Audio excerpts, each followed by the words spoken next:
So you can imagine how embarrassing this is. Like the whole damn complex is knowing our business by now. Like my wherever I stay to myself. I don't like bringing attention to myself due to the fact like I like my life being private. I don't like people knowing what I'm going through behind closed doors. So while he's doing all of this, his sister boyfriend is like, damn, just making comments in the background.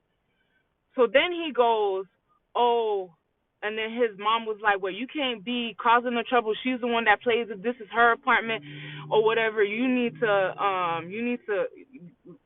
leave. He's like, well, I ain't got nowhere to go, so I ain't going nowhere. And then he brings up the fact the reason why I'm not a good woman is because um he thinks that I'm gay or I'm sleeping with my best friend was because I sit there and cook for my best friend, but I won't even cook for him. Wait, what? Like, literally when he said that, I was like, are you serious? So that's when I knew he went through my phone. Because he had made a comment about me leaving the door open for her to get, and he's like, what kind of female does that? You'll cook for your best friend, but you won't cook for your man. I busted out laughing, like, because at the end of the day, you lost like half your body weight, and then when we get back together, you gained twice as much weight. You was more chunky when we got back together. So how you not eating, sir? How you not eating? I was so confused. So then his little sister's boyfriend ends up chiming in like, "Oh yeah, that's wrong. Like, how? Yeah, that's not no real woman. She shouldn't have been doing that. How she gonna cook for her? Just sitting there chit chatting with the little sister?" But I can hear him, and I got so pissed. Like, didn't you give her two STDs? Like, sir, what are you talking about? At least I know how to cook. So I was like, I'm not. I didn't answer him. I just left it at that, and I said to his mom, I need him out of my house. Get him out of my house. And he's like, he's not leaving. He's not going nowhere. I'm like, no, you got to figure out a place to go because you can't stay at my house. So then I was like, I got to go to work tomorrow, this and that. And the mom, everybody, we were all talking from the balcony because he won't let us inside. So then he's like, he says something. And I was like, yeah, while you out there, while I'm in the hospital, you at some other girl's house, chilled up and booed up, and then you got Judy coming to my house, and I told you I didn't want. You have all these different females. What?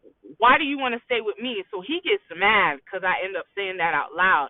He runs downstairs, and in front of his mom and his sister was about to hit me. So I'm running. I'm running away from him because you're not gonna put your hands on me, and I have to go to work the next day. I'm not getting embarrassed again.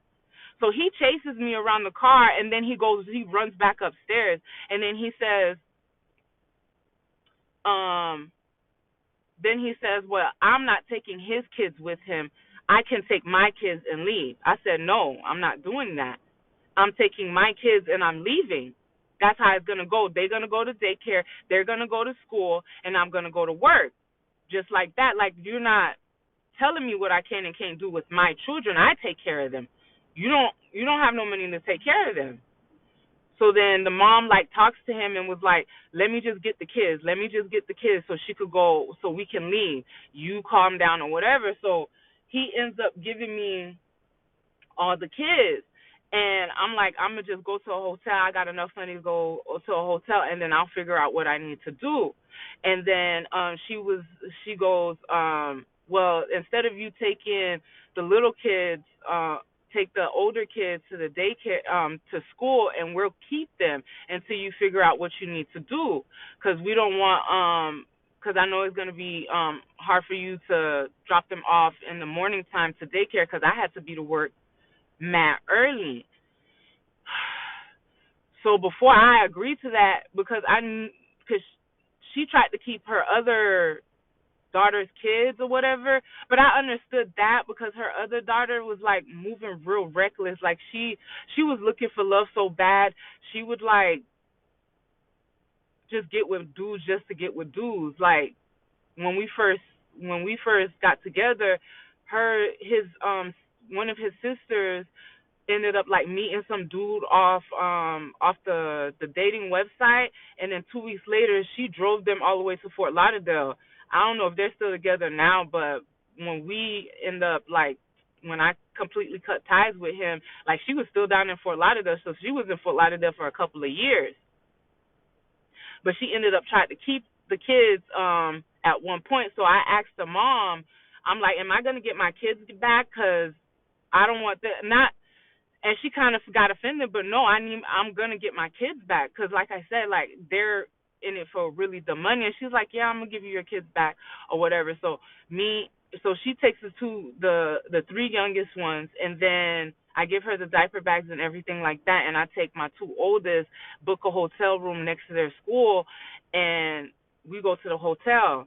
Of course, I called Jolene, and I'm breaking down crying. I'm telling her everything that's happened or whatever, and she was like, well, they after, because they ended up, I didn't really get the gist of everything that happened, but that year that we wasn't talking, they ended up moving to Fort Myers. And she started truck driving, and then her and Nixon was truck driving together, so they was making pretty good money to the point where they ended up getting their own place, and they was financially in a good place. So she was like what she wants to do, and that's why I always, and I told her, and I told Jolene all the way up to the end of our friendship, and when I cut her off, um, with people was getting into her head, and that's why she didn't believe it. But that's the only reason why I really was so close with her, and I thought like she would have been my friend to the end. But Jolene was the type of person, she had the same heart as me. That was the first person I seen like that had the same heart as me. Like she never wanted anything from me. She never used me for anything. And when I'm gonna explain why I say that, because my best friend at the end really turned on me, and for her to have been going like seeing everything that I had gone through, for her to do what she deserved everything that came to her. Everything. My best friend deserved everything that came to her, and I'm just being honest. I'm just being straightforward like that, because Jolene was the type of person that would do everything out of the kindness of her heart, and she never wanted anything from me but just to be the friend that I always was. And I feel like she felt the same way as me, because we both shared that genuine, when we care about you type love. We care about you, and we will go to the ends of the earth just to make sure you're good. That's what real friends are. That's what real friends do. Even when y'all fall out, like y'all still will be in a place where everything I did for you was because you were genuinely my friend. You genuinely loved me. It was not because now you want to throw it in my face and want to make yourself feel better and make me feel small once I'm in a better place.